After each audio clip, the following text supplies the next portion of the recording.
Hello and welcome to Byju's IAS. Let's begin today's session on comprehensive news analysis of the Hindu newspaper with the first article that talks about the unfortunate Nagaland killings that happened in the Mon district of the state, resulting in the killing of 14 civilians.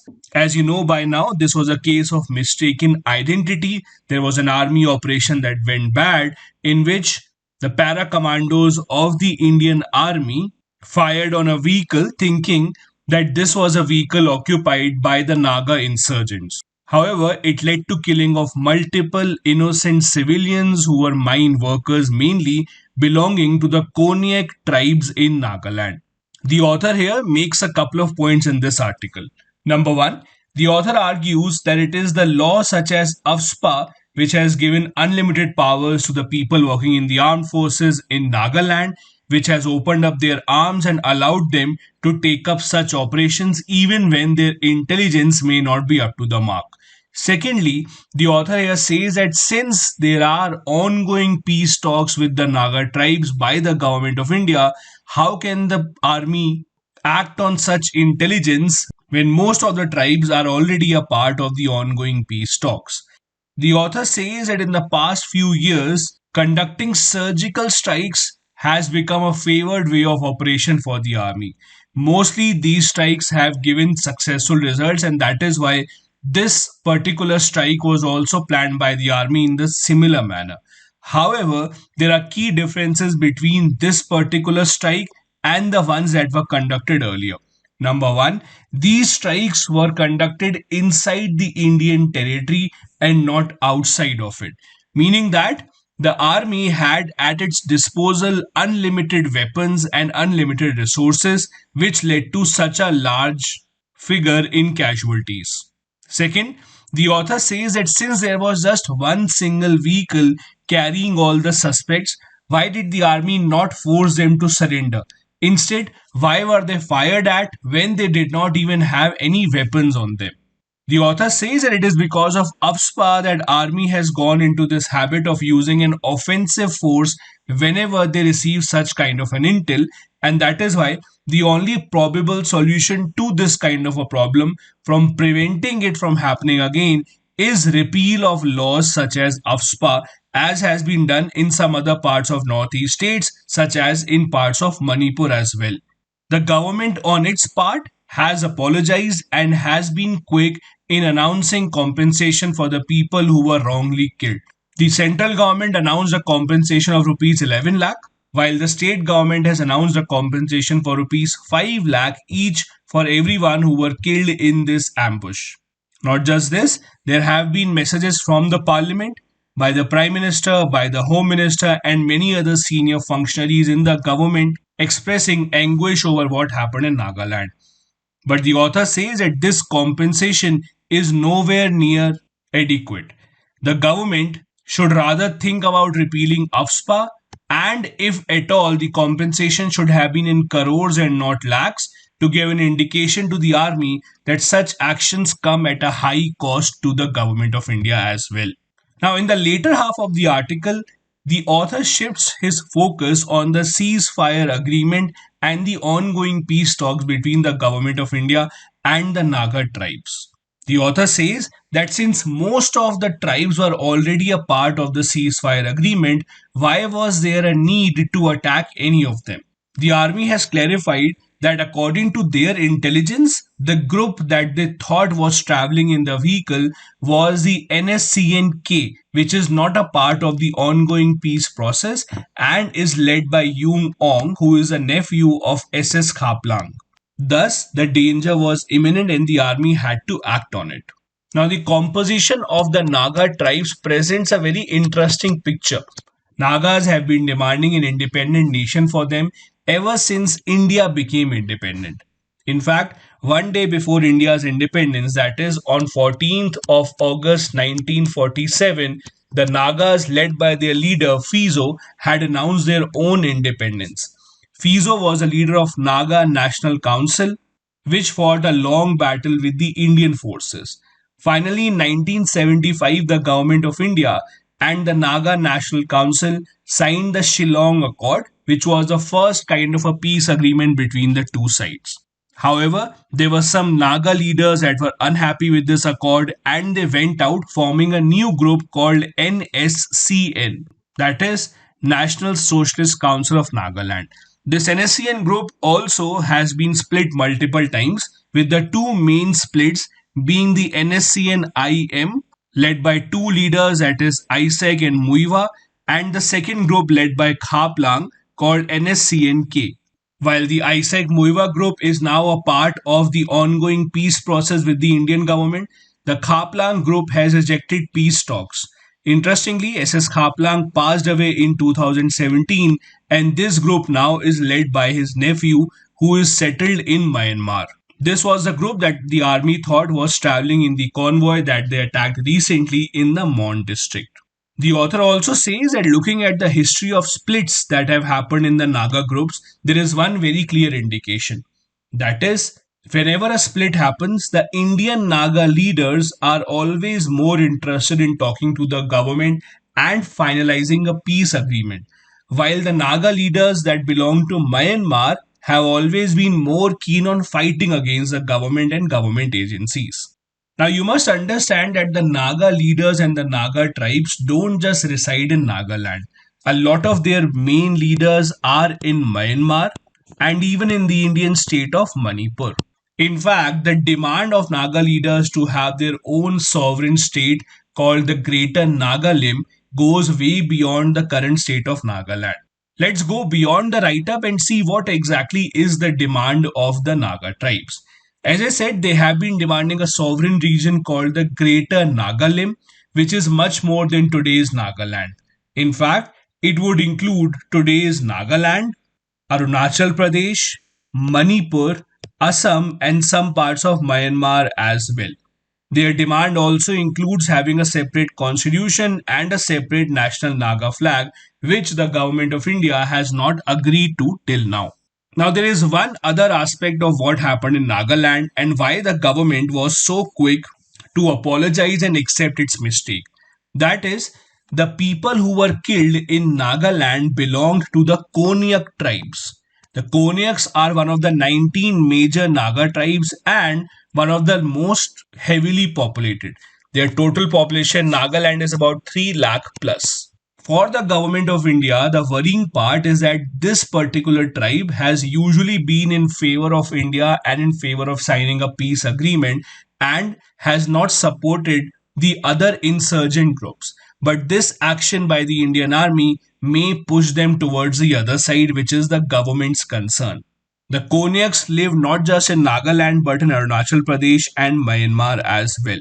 In fact, they have been known to be a particularly fierce warrior tribe. In fact, till 1980s, the Konyaks were very famous for practicing of head hunting, meaning they used to cut the head of their enemies and they used to display them in their houses. In fact, just a few years back, if you go to this Mon district of Nagaland, you will see, especially outside the house of the village head, there would be many skulls that were tied outside the house to indicate that this village headman has killed a lot of his enemies and taken out the head. This practice went on till the 1980s, but now most of them have joined the mainstream society. Thus, apart from rethinking about the UPSPA law, the government also has to ensure that their relationship with the Konyak tribe especially does not become sour. The next article is about India Russia relations in light with Vladimir Putin being in India and signing a series of agreements with the Indian Prime Minister. Now, although the relationship that we have with Russia goes a long way back and is one of the most trusted and appreciated relationships that we have with any other country, but in the past few years, India's growing proximity with the US and Russia and China coming close together means that India Russia relations have not been the same. Secondly, our trade with Russia also has remained much below par, and that is why there have been concerns over whether India Russia relations have the same significance attached to them or not.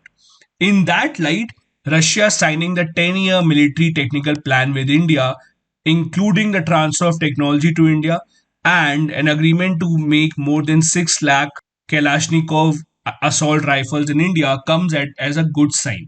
Not just this, India going ahead with its decision to purchase the S-400 missile defense system despite threat of sanctions from the US also augurs well for the two sides, highlighting that both of them appreciate each other's importance in their relations. Now, although these agreements have tried to revitalize the bilateral relation between the two countries, but there are certain challenges that the two sides are facing. As per the article, the first main challenge is that both the countries have seen significant losses in their economy because of the pandemic. Russia again is seeing a high growth in the rate of infections because a lot of people have not taken their vaccines in Russia. Not just this, because of Russia's intervention in Ukraine, the US Russia relations are again going downhill, which presents a challenge for India to strike a balance between the two sides. Thirdly, Russia's growing proximity with China presents another problem for India because India China relations again have been on a decline over the past few years. Having said that, India Russia relations on its own have also seen some improvement. For example, India recently held in the induction of Russia in the Indian Ocean Rim Association, giving Russia a bigger role to play in the Indian Ocean. Not just this, Russia, on the other hand, helped arrange a bilateral talk between Indian and Chinese foreign ministers in the SEO summit in Moscow so that both the sides could talk about the ongoing stalemate in Ladakh. The 2 plus 2 relations that we have with Russia is one of the closest things that we have with any other country. Over 65% of our armed forces equipments are of Russian origin, and India's reliance on Russia still continues with our decision to procure S-400 missile system from Russia. Despite the two sides trying to improve our economic relations, the disappointing thing is that the bilateral trade relations remain extremely poor. The annual trade between the two sides is only $10 billion, whereas the annual trade between Russia and China is over $100 billion, and both the sides have targeted reaching $200 billion in the coming years. The problem in India Russia trade is that Russia mainly has two things to export, that is, oil and gas and weapons. While Russia is too far for India to import oil and gas, India has tried to diversify its defense buying, and that is why, although we do buy a lot of equipment from Russia, but we have been focusing on other countries as well, including Israel, US, France, UK, etc. On the other hand, another interesting aspect that we must understand is the ongoing closeness between Russia and China. If you look at the history between Russia and China, you would realize that in 1950s both the sides were very close to each other since they had the common bond of communist ideology. However, in 1960s and 70s the two sides started to go away from each other because there was a dispute about who should be the real communist leader in the world. However, in the past couple of decades, the two sides have again come close. And one of the reasons behind that is the attitude of Western countries towards Russia. As I said earlier, Russia has two main exports that the country depends upon. That is weapons and oil and gas. Now, in the map, if you see, these are the regions where most of Russia's oil and gas are found. From here, Russia used to find it pretty easy to export its oil and gas to Europe, Eastern European countries, and Western European countries. However, since 2014, since Russia annexed a part of Ukraine, that is Crimea, the European countries, under the pressure of the US, stopped buying oil and gas from Russia, leading to Russia's economy going downhill. Russia, thus, in 2014, had to find a new partner where they could export their oil and gas and earn foreign exchange.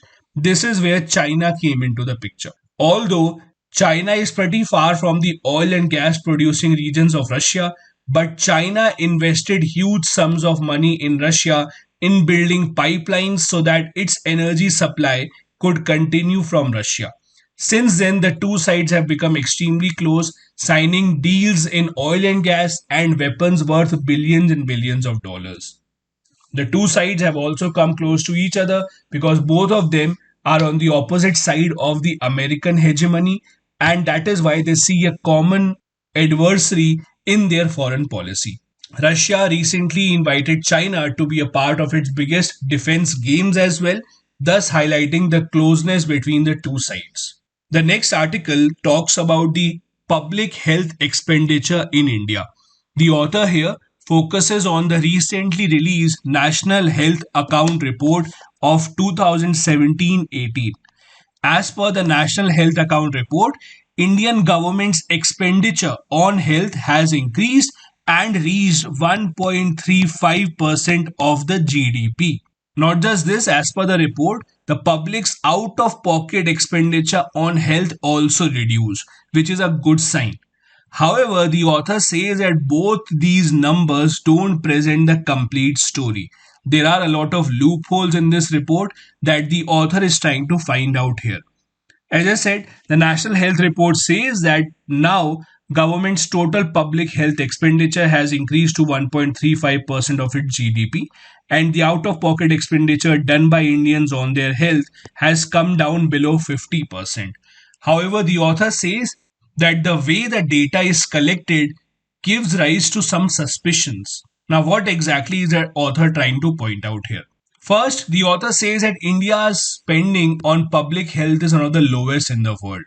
Even if we believe that it has reached 1.35% of GDP, it is still extremely low and it needs to be at least in the range of 2.5% of the GDP. Second, the author says that this increase in the expenditure that the National Health Account Report shows us is because the expenditure has increased in defense medical services. That is, the government has spent on the health of the people working in the field of defense and not for the general public. So, this increase in the public health is on account of their expenditure. And not just this, most of this increase in expenditure is actually capital expenditure that government has made. Capital expenditure refers to expenditure in infrastructure. For example, the government has built new hospitals for defense services. The government has brought in new equipments for defense services, which gives an indication that more money is being spent. But there are two problems with this. First problem, as the author says, spending money on defense medical system is good, but it does not serve the general public.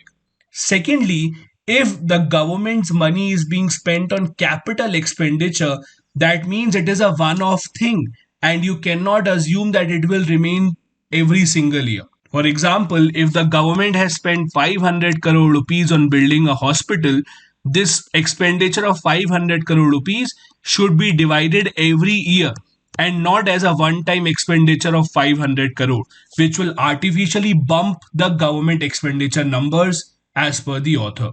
The author says that if we take out capital expenditure, the real public health expenditure is not even 1% of the GDP, which is extremely dismal. Secondly, the report says that out of pocket expenditure has reduced, but that does not mean that the government is spending more and the public is spending less. Low out of pocket expenditure may mean that the people don't even have enough money to go to the hospitals. This report has given old data of 2017-18. So the author says that the data collected was just 6 months after demonetization and at the time when GST was introduced. During this phase, Indians anyways did not have enough money to spend on anything, so their out of pocket expenditure for medical supplies would automatically reduce, which is not a good indication to go by. Not just this, this NSSO data does not even capture the richest people in India who really make a lot of expenditure out of their pocket on health. Thus, the indication that people are spending less out of their pocket and the government is increasing its public health expenditure is actually a wrong assumption that we are making on the basis of this report, and we need to look much deeper than this. Let's go beyond the article and see what exactly is the status of public health expenditure in India. Government's own economic survey of 2020-21 said that government should considerably increase its public spending on healthcare services and it should reach at least 2.5 to 3% of the GDP. So we are not even at the halfway mark of government's own recommendation. Not just this, the economic survey says that if the government spends 3% of its GDP on the public health expenditure, our out of pocket expenditure will automatically come down from 65% to 35%. These are government's own recommendations. As compared to other countries in the world, India's expenditure on public health is extremely low.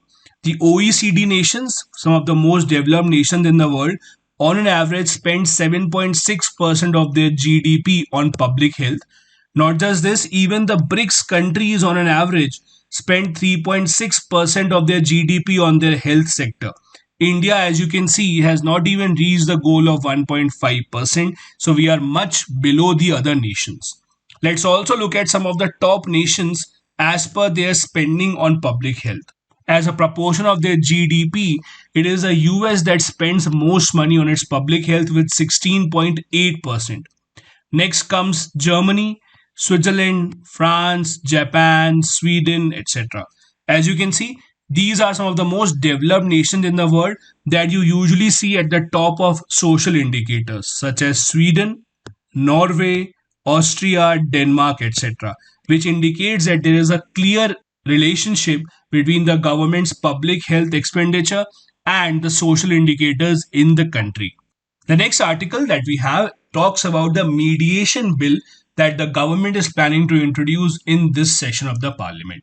So the story is about the draft mediation bill of 2021, the bill which tries to regulate the mediation sector in India. In very simple terms, for example, let's say there are two organizations that have a problem with each other.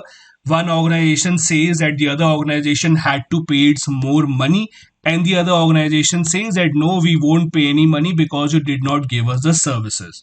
One option that they have is they can go to the court, but the court might not have the expertise, might not have the time in which they can give a decision very quickly. So the other option is that the two parties can go to the mediation expert and get their matter resolved. This does happen in India, but on an informal level. So now the government is trying to regulate this sector by introducing a bill. The author here talks about the good part about the bill and the bad part about the bill. The good part about the bill, as per the author, is that this sector will now be regulated and there will be experts who will be invited in this rather than any judge being invited to do this part time. It also acknowledges that there has to be special training given to mediators who can resolve these kind of issues. As per the author, the other good part is that the bill talks about pre litigation mediation. Means before going to the court, the two parties can come at the mediation stage, talk to each other, let the mediator explain all the pros and cons of the process, and after then they can decide whether they want to go to the court or they want to allow the mediator to resolve the issue for them on a much quicker basis. Also, the law uses a word mediation and not conciliation, which is at par with the international practice. The good part about that will be because we are using international standards, the decision given by the Mediation Council will be accepted throughout the world and not just in India.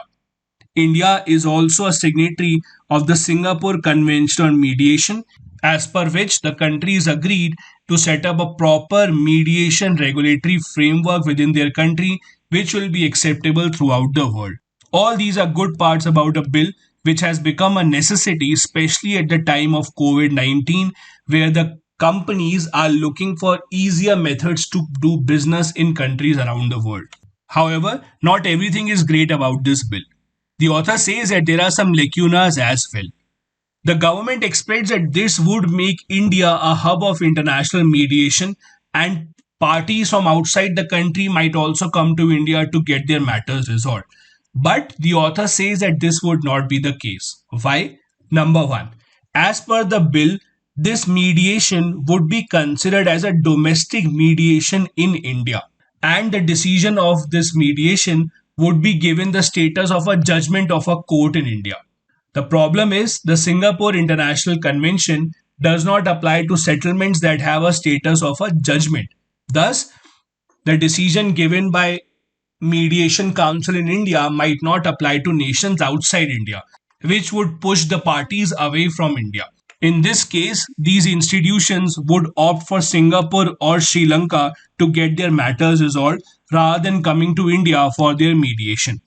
Not just this, the Mediation Council, as per the Indian law, will have three members: a retired senior judge, a person having experience in alternative dispute resolution, and an academician who has taught alternative dispute resolution.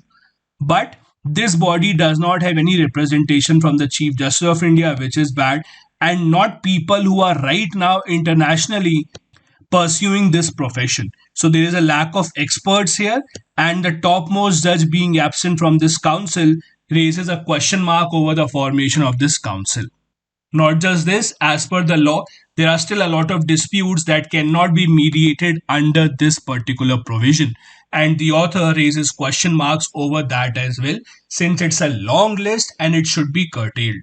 Now, let's go beyond this article and see a couple of important things. First, what exactly are the provisions of this bill that will be introduced in the parliament? Some of them we have already studied. Let's look at some of the other ones. As we discussed, the bill proposes a pre-litigation mediation. So before going to the court, you can try approaching the mediation council and see if you like the system better or not. Second, the outcome of the mediation will be enforceable by law. So it will not be voluntary on the parties, rather it will be compulsory and it will be enforceable by law. Thirdly, there will be a proper confidentiality maintained for the entire process of mediation. Fourth, after the settlement has been given, within 90 days, that has to be registered with the state, district, or taluk legal authorities so that a proper record of the settlement can be maintained. The bill also provides for establishment of mediation council, as we discussed, having three members, and it also talks about the process of community mediation, meaning that if, for example, there is a problem amongst the telecom companies, then the experts from telecom community, the other parties, can also come in and try to resolve the issues between the two companies rather than having people from outside. Since the article also makes a mention of the Singapore Convention on Mediation, let's look at that also. This was adopted by the UN General Assembly in December 2018 and was opened up for signature the next year. It is also called as the Singapore Convention on Mediation and is the first UN treaty to be named after Singapore. India has signed the convention and is a part of it. This is essentially to ensure that the companies find it much easier to do business when they are present in multiple nations across the world. It will help in ensuring that a settlement is reached which is enforceable in accordance with the simplified procedure. In fact, signing of this agreement was a sign by India to other companies across the world to invite them into the country and conduct their business free from any worries. The next article talks about the recently released Swachh Bharat Mission 2.0 guidelines and what does the guidelines contain. The author says that the new guidelines released for the second phase of Swachh Bharat Mission bring in an important change as compared to the first phase and should be utilized by the urban local bodies to resolve their waste problem in India. The main highlight of the guidelines is that the government wants to get rid of all the old dump sites that are present in India before March 2023.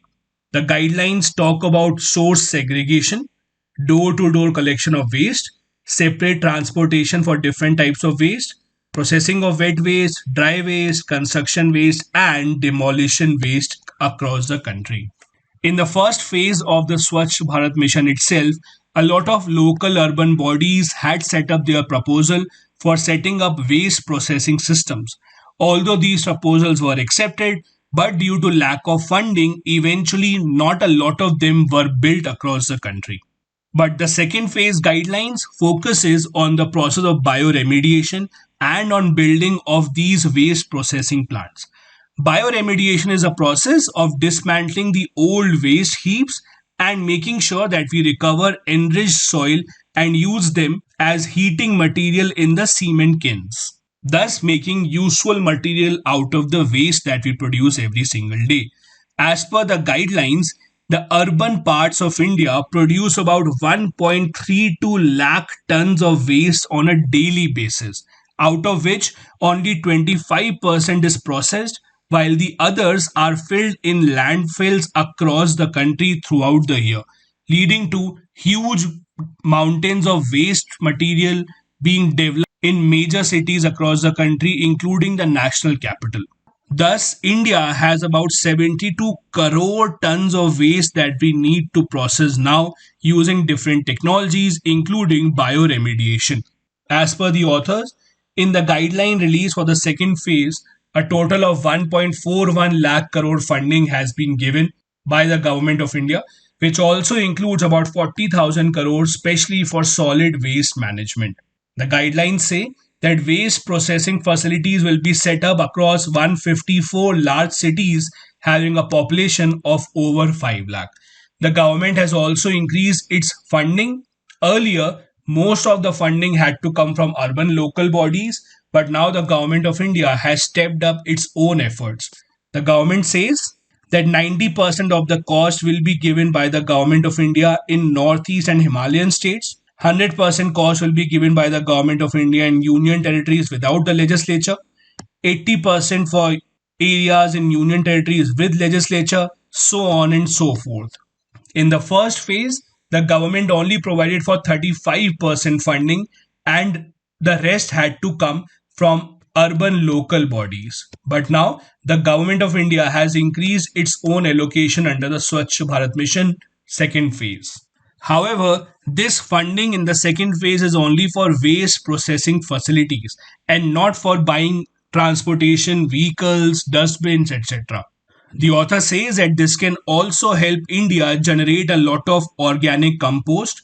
As much as 72 lakh tons of compost per annum can be generated, leading to saving of over 2600 crore rupees of subsidy which are paid by the government in the form of fertilizer subsidy to the farmers. Let's go beyond the article and see what exactly are the other guidelines released by the government of India under the Swachh Bharat Mission 2.0.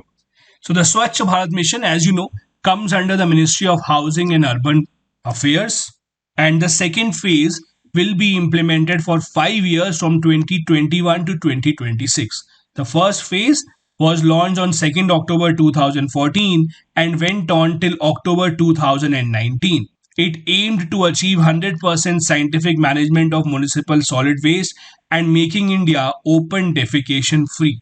The second phase has these major objectives. First, all statutory towns should be made ODF plus certified, that is, focusing on toilets with water and maintenance of hygiene. All statutory towns having less than 1 lakh population should become ODF double plus certified with focus on toilets with sludge and septage management. Half of statutory towns with less than 1 lakh population should become water plus certified, while all statutory towns will be at least 3-star garbage free rated as per the ministry's star rating. The key word in the second phase of the Swachh Bharat Mission is bioremediation for all the legacy dump sites where waste has been collected over the decades in different parts of the country. The first phase, although could not achieve its 100% target, but did manage to get over 4,300 urban local bodies declared as open defecation free with construction of over 66 lakh individual household toilets. These were the articles that we had to discuss from the Hindu newspaper today. Now, a couple of practice questions. Number 1.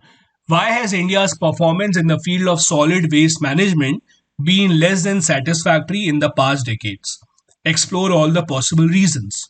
Second, in the absence of a robust mediation framework, it would be difficult for India to explore its potential of being an attractive investment destination. Do you agree? Suggest measures to improve the situation. Both the questions have to be answered within 250 words each. Thank you so much for watching the video.